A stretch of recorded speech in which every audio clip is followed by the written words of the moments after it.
News. Welcome back to Big Al's Cards, and thank you so much for watching. And in today's video, I'm going to be discussing the recent news of Panini and WWE's ugly divorce. So, for those who might not know, WWE is basically trying to break their agreement with Panini way earlier than we all anticipated in order for the rights to go back to Topps, citing that Panini has not upheld their end of the agreement. And Panini, of course, is making a counterclaim saying they did, and that's nonsense. WWE is actually trying to get a temporary restraining order in place to prevent Panini from releasing the upcoming Panini Elite series and also any upcoming potential WWE trading card releases. So let's talk about this. A brief look through history to begin with. We initially had everything going through Topps from, the early 2010s up until 2022. In 2022, Panini acquired the rights to make WWE cards, which of course everybody was hyped about because we were going to get Prizm, and we were going to get Select, and we were going to get Chronicles, and there was a lot of potential. And I think that there was definitely a lot of potential, but there was also a lot of overhype. Wrestling is not the same kind of market as football and basketball. So it's unreasonable to suspect that Prizm WWE cards are going to go for the same kind of money as Prizm basketball or Prizm football. I mean, there was just a lot of hype. So with that hype came incredibly overpriced Panini WWE cards. So Prizm 2022 released at $700 a box. I think at one point they doubled the $1,400. $1,400 for Panini WWE. And people who bought at that price basically took a bath. Like, they couldn't get their money back for anything. Braun Breaker rookie cards were selling for like $50+, and now you can get a Prizm rookie for like less than $5, right? So we grossly overestimated Prizm. Select came out, it was good. Chronicles came out, I enjoyed it. There were other sets that came out, impeccable, immaculate. And then we get 2023, we're still going through that cycle, and all of a sudden WWE's like, yeah, no more. We're going to go back to Topps. So today, actually, this is Monday when I'm recording this. Today, we're supposed to get an update on if the temporary restraining order is going to go through. So I think a lot of wrestling collectors are holding their bated breaths right now. This issue has caused quite a bit of controversy, I'll put it that way, in the WWE card community. There are some pretty ugly comments and nasty personalities making themselves known. It kind of just is what it is. If you're used to wrestling card Twitter, you know that that's just going to happen.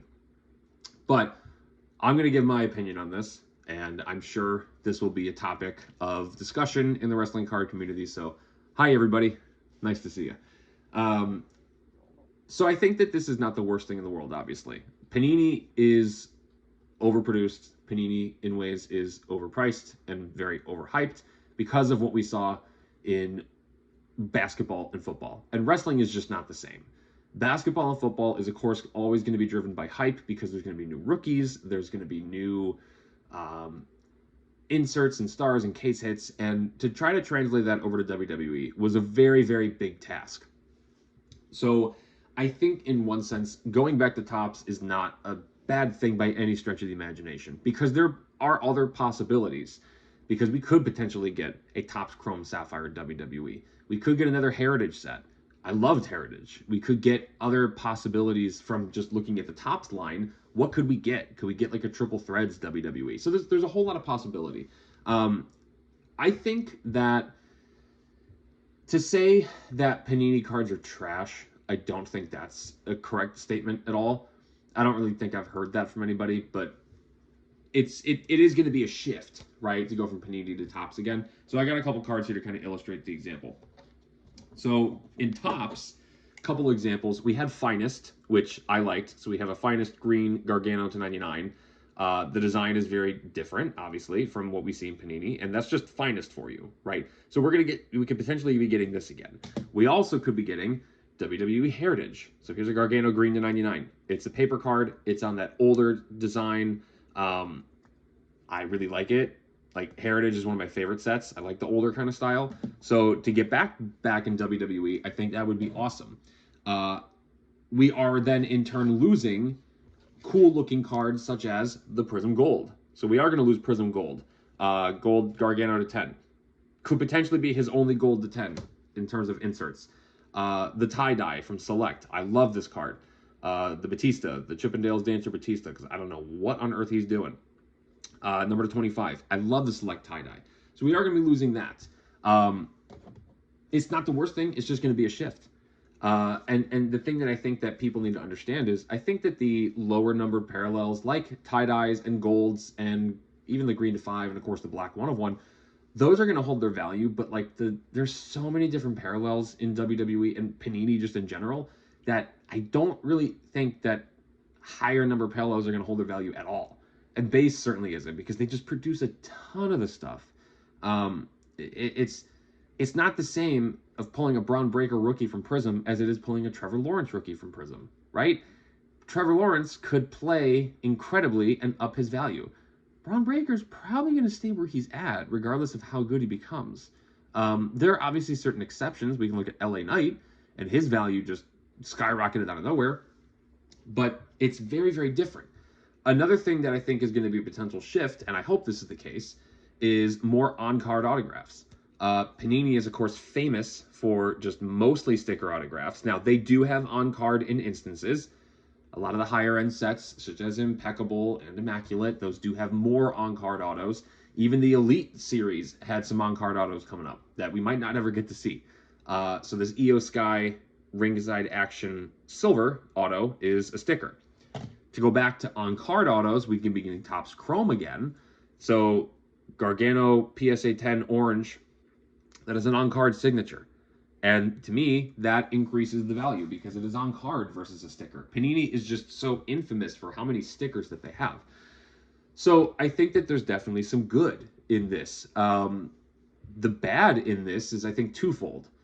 One, it's just another notch in Michael Rubin's Monopoly belt. And listen, this is my opinion. There's obviously no evidence or fact. I'm not trying to spit facts or anything. This is just me just giving my opinion. It's a monopoly, right? So just another notch in the belt. I don't like monopolies. I don't know anybody who does like monopolies except the board game. And I don't know exactly how well that's going to bode for us as collectors. But the other issue is, while this plays out in court, we might not be getting wrestling cards for a little bit. So we might not be getting Elite. We might not be getting another year of Chronicles or Immaculate or Impeccable or anything else that they might have planned down the line.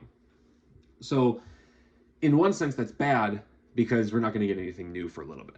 On the other hand, I don't think that's the worst thing in the world, because if you're a wrestler collector like myself, this is an amazing opportunity for you to go back and fill your PC with cards that you don't have.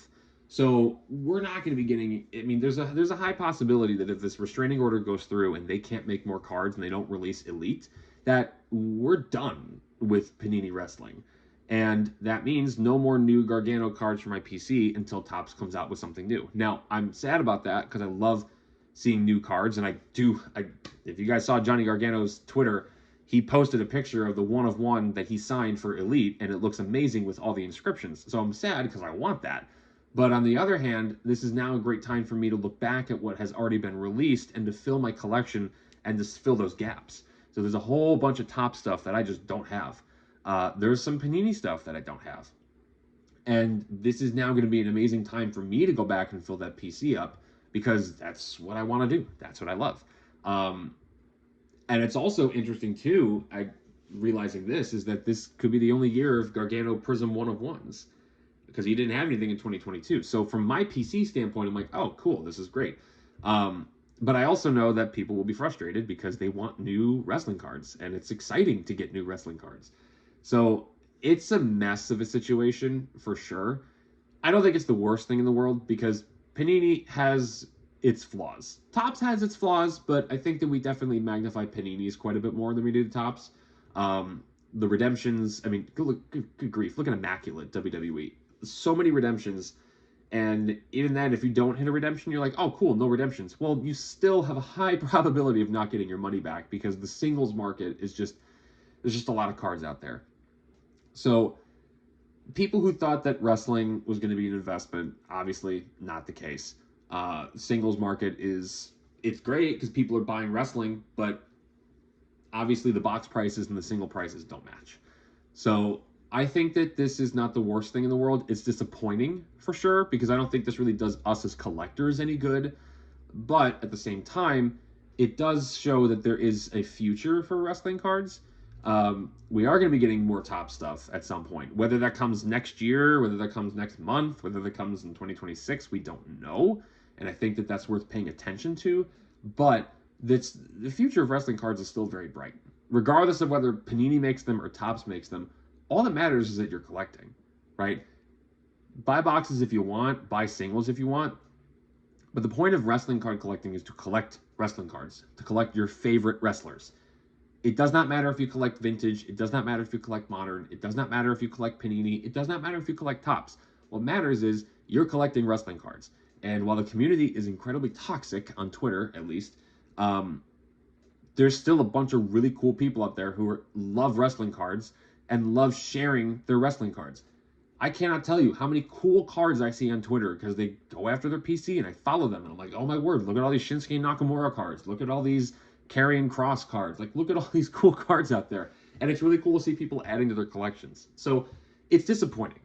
I don't think there's anything wrong with saying it's disappointing. I'm not, was it overhyped? Absolutely. Was it overvalued? Absolutely. But is it disappointing to those who collect wrestling cards? I think so, because we might have to take a break for a little bit of new releases. But regardless of who makes them and when, wrestling cards are going to be around. They're still around. They're going to be around. They've been around for a while. Add some cool stuff to your PC while we wait to see what happens.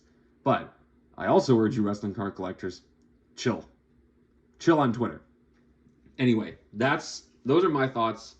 Again, hi wrestling card Twitter. Hate me if you want. Thanks so much for watching. Please leave a like, subscribe, comment your thoughts down below. Until next time, bye-bye.